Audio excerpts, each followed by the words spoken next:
মেজো ভাইয়ের বিয়ের ডেট ঠিক করার দিন কি করলাম, কি আয়োজন করেছিলাম তা নিয়ে ভিডিওটা থাকছে। এটা হচ্ছে সন্ধ্যায়, বিয়ের ডেট ঠিক করার আগের দিন সন্ধ্যায় পায়েস রান্না করছিল। আমাদের বাসায় যে কোনো অনুষ্ঠানে পায়েস তৈরি করা হয়। আর সন্ধ্যায় মামিরা আসছিল, তাই আম্মু নতুন করে আবার ভাত রান্না করতেছিল। আর আমি দেখতেছিলাম যে আজ কত আমার নখগুলো খারাপ হয়ে গেছে। পায়েস রান্না এখানে অলরেডি হয়ে গেছে, তো এটা ফ্রিজে ঢোকানোর আগে ঠান্ডা করতে হবে। তারপরের দিন সকালে এখানে খাসির মাংস, গরুর মাংস রান্না করছিল মামি।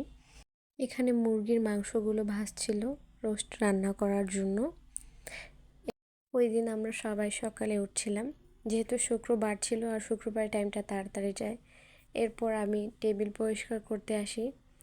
টেবিলটা ভালো মতো গোছাতে হবে, টেবিল ম্যাট বেছাতে হবে। এই জন্য টেবিল গোছাতে আমি চলে আসি, আমি আর আমার মামাতো বোন। টেবিলে ম্যাট বেছানোর পরে খুব সুন্দর লাগতেছিল, এই জন্য একটা ক্লিপ নিয়ে নেই, শর্ট ক্লিপ। আর আমার মামাতো বোন একটু নেতাগিরি করতেছিল ওইখানে।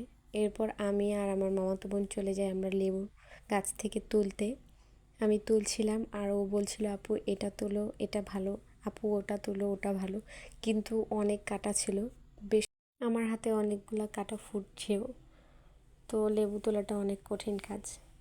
তারপরে অনেকগুলো লেবু তোলা হয়ে গেছে। আমি আমি আর রশনি বাসার উদ্দেশ্যে রওনা দিলাম। তারপরে বাসায় এসে আমি এখানে শসা কাটছিলাম। শসা সব শসার খোসা আমি ভালো করে ছাড়িয়ে নিয়েছি। এরপর আমি কাটছি গোল গোল করে, সুন্দর করে। দেন শসা কাটা হয়ে গেলে তারপরে আমি রান্নাঘরে যাওয়ার পরে দেখছি যে চিংড়ি মাছ রান্না করছে। আর এখানে পটল ভাজা করার জন্য খুব সুন্দর করে পটলগুলো কেটে নিচ্ছি। পটল কাটাটা বড় কঠিন ছিল, কারণ একটু বেশি কেটে গেলেই পটলটা ভেঙে যাচ্ছিল। তো খুব সাবধানে পটলটা কাটতে হয়েছে।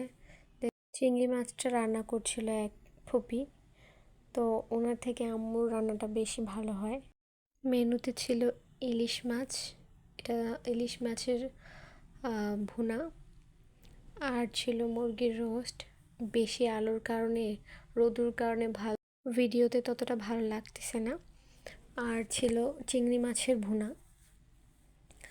আর এখানে ছিল ইলিশ মাছ। আবার ডিমের খোসা ছাড়াচ্ছিল একদিকে, আর একদিকে জর্দা পোলাও রান্না করছিল। আর আমাদের বাসার জর্দা পোলাওটা আমার বড় ভাইয়াই রান্না করে, খুব ভালোভাবে পারফেক্টলি ওরা ভাইয়া রান্না করতে পারে। এখানে আমাদের ডিমটা ভাজা হয়ে গেছিলো আর জর্দা পোলাও হয়ে গেছিলো। এটা ফ্যানে একটু মেলে দিয়েছিল যাতে খুব ভালোভাবে ঝরঝরা হয়। আর এখানে ছিল পোলাও, বাসমতি চালের ভাত ছিল এখানে। আর ছিল পটল ভাজা, দেশি হাঁসের মাংস। মাংসটা অনেক টেস্ট হয়েছিল। আর যখন ভাইয়ার শ্বশুরবাড়ি থেকে আসে তখন এই মিষ্টিগুলো আনছিল। আর আমরা আগে ফল বিকালে নাস্তা দেওয়ার জন্য কেটে রাখছিলাম, কিছু কিছু কেটে রাখছিলাম আর কিছু কিছু রাখা হয়নি, সেগুলো সব ক্লিপ নেওয়া হয়নি। আর আমি এখানে একটু ক্লিপ নিয়ে নিয়েছি।